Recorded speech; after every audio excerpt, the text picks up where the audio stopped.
Friends, మీ పైన మీ భార్య అలిగితే ఇలా మటన్ కర్రీ ట్రై చేసి పెట్టండి. వెంటనే వాళ్ళ కోపం అయితే ఫటాఫట్ జంప్ అయిపోతుంది అనమాట. మళ్ళీ మా వైఫ్ మటన్ తినదు బ్రో అని మాత్రం అనకండి.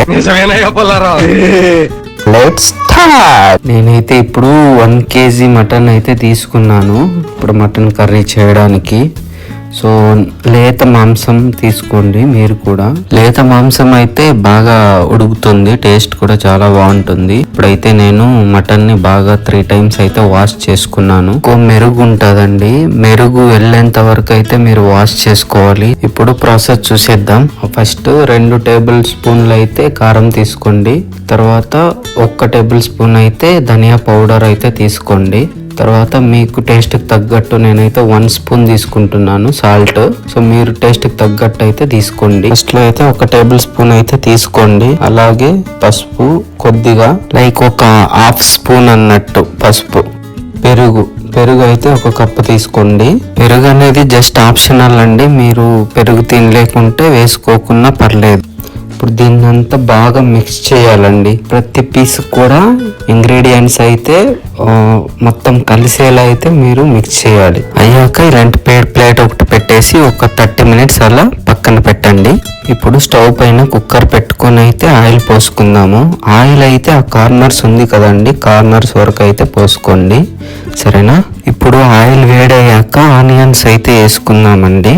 ఆనియన్స్ వేసుకొని బాగా కలపాలి. కలిపాక అది జస్ట్ ఒక గోల్డ్ కలర్ వస్తే చాలు. వచ్చిన తర్వాత మనం వేసిన ఆనియన్స్లో అయితే ఒక 70% ఆనియన్స్ని అయితే ఇలా ఒక మిక్సీ జార్లో తీసేసుకోండి. వంట చేయాలి అంటే మాత్రం టేస్టీగా రావాలంటే ముందైతే మనకి పేషెన్స్ అయితే కావాలండి. తొందరగా ఎలా పడితే అలా చేసేస్తే ఆ టేస్ట్ అనేది రాదు. మనం ఎంత పేషెన్స్తో చేస్తే అంత టేస్టీగా అయితే వస్తుంది.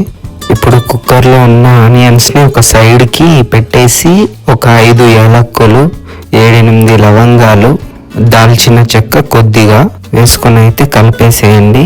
కలిపాక జింజర్ గార్లిక్ పేస్ట్ వేసుకోండి. నేనైతే ప్యాకెట్ జింజర్ గార్లిక్ పేస్ట్ వాడుతున్నానండి.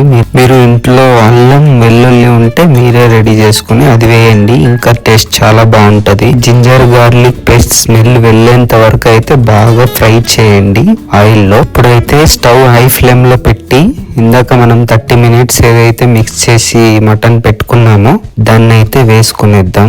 వేసుకున్నాక బాగా కలపండి, అంటే హై ఫ్లేమే ఉండాలి. హై ఫ్లేమ్ అంటే ఏంటంటే ఆయిల్, ఆనియన్ అంతా వేసాం కదా, జింజర్ గార్లిక్ పేస్ట్, సో ఇవన్నీ కూడా ముక్కలు అయితే పీల్చుకుంటుంది. హై ఫ్లేమ్ లో పెట్టి మనమైతే మిక్స్ చేస్తే ఇప్పుడు మనం ఒక 3-4 పచ్చిమిరపకాయలు అయితే కట్ చేసుకున్నది వేసుకుందాం. బాగా అయితే మిక్స్ చేయండి. అట్లీస్ట్ ఒక 3 minutes అయితే మీరు మిక్స్ చేయాలి. సైడ్ నుంచినే తీసుకోండి ముక్కలను అయితే తీసుకుని 3 minutes బాగా మిక్స్ చేయండి హై ఫ్లేమ్లోనే. 3 minutes మిక్స్ చేసుకున్నాక ఆ కుక్కర్ క్యాప్ కున్నబర్ అయితే రిమూవ్ చేసేయండి. అండ్ విజిల్ కూడా పెట్టకండి.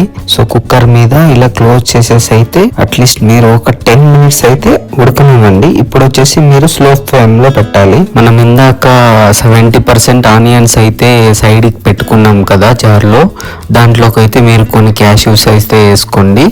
అలాగే 2 కట్ చేసిన టమాటాలు కూడా వేసుకొని ఇలా పేస్ట్ చేసుకోండి. చూడండి, ఈ థిక్నెస్ అయితే ఉండాలి పేస్ట్. మరి వాటర్ అయితే అస్సలు పోయకండి, టమాటాలో ఉన్న వాటర్ సరిపోతుంది దానికి. ఈ థిక్నెస్ అయితే ఉండాలి. ఇదే మోస్ట్ ఇంపార్టెంట్, గుర్తుపెట్టుకోండి. టేస్ట్ రావాలంటే ఇది 10 minutes అయ్యాక ఇదైతే ఓపెన్ చేస్తే ఇలా వాటర్ మొత్తం సైడ్కి వచ్చేసి ఉంటుంది. తీసుకొని మిక్స్ చేయండి. మళ్ళీ ముక్కలను అయితే బాగా మిక్స్ చేసుకోండి. మీరు ఇంకో విషయం గుర్తుపెట్టుకోండి, మిక్స్ చేసేటప్పుడు అయితే సైడ్ నుంచికే మిక్స్ చేయాలి మీరు. అప్పుడు ఏమవుతుందంటే పీసులు విరగకుండా ఉంటుంది. ఇప్పుడు ఆ పేస్ట్ని తీసి దీంట్లోకి వేసేసుకొని మిక్స్ చేయండి. బాగా అన్ని ముక్కలకి కలిసేలా మిక్స్ అయితే చేసుకోండి. ఇప్పుడైతే మీరు స్టవ్ని అయితే స్లో ఫ్లేమ్లో పెట్టుకొని చేయాలి ఇదంతా. ఈ మిక్స్ కూడా అంతే స్లో ఫ్లేమ్లోనే పెట్టుకోండి. ఇందులోకి ఇప్పుడు నేను 1 టేబుల్ స్పూన్ అయితే బిర్యానీ మసాలా తీసుకుంటున్నాను.